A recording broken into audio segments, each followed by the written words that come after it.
The Frozen Pond. Hi, my name is Abby, and I grew up in a rural part of Ohio known as Marietta. My family's house was situated more toward the outskirts of town, so my siblings and I had plenty of acres of forest to run around in whenever we pleased. It was such a privilege. We constantly played all sorts of games like capture the flag.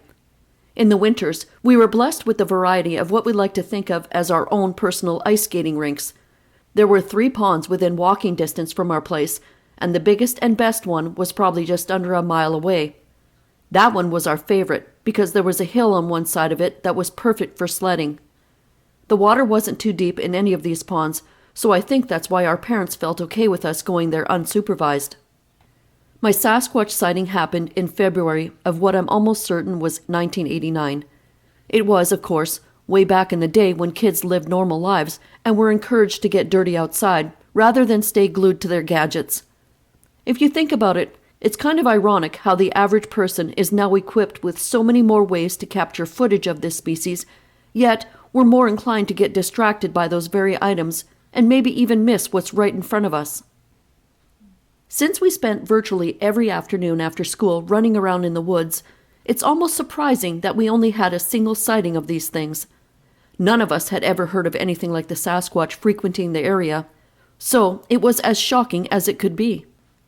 That afternoon after school, it was already dark when my sister Greta, my brother Adam, his friend Colin, and I headed toward the big pond. We were all between the ages of 11 and 13, so we had more than enough energy to walk the extra distance at any time of day. I was the youngest one in the group. I don't remember it, but Greta and Adam still insist that there was a very strange odor in the air when we arrived at the pond. And when considering that it's usually harder to smell things when your nose is cold, that's saying something.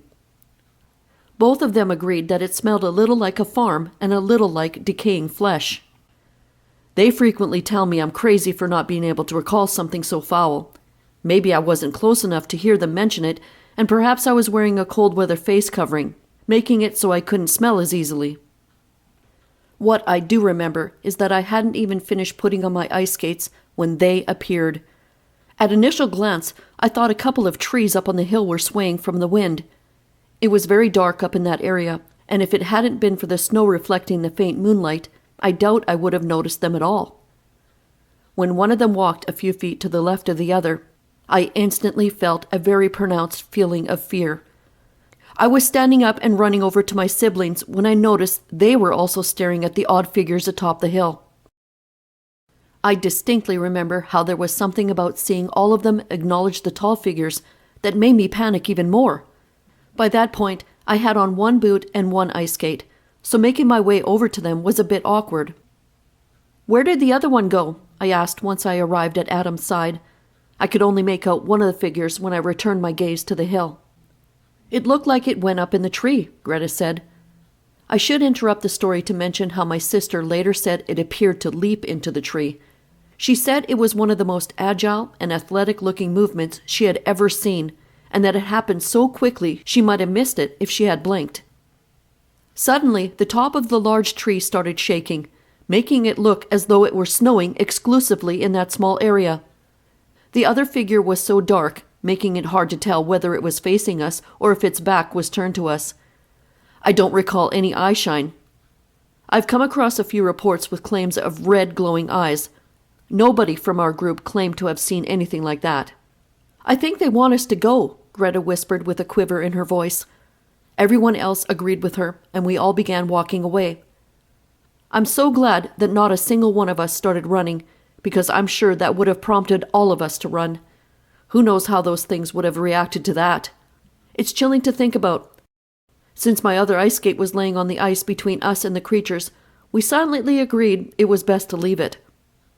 Adam was kind enough to let me piggyback for a large portion of the hike home. Of course, we told our family about the event, but it was clear they assumed we had mistaken something else for Sasquatches.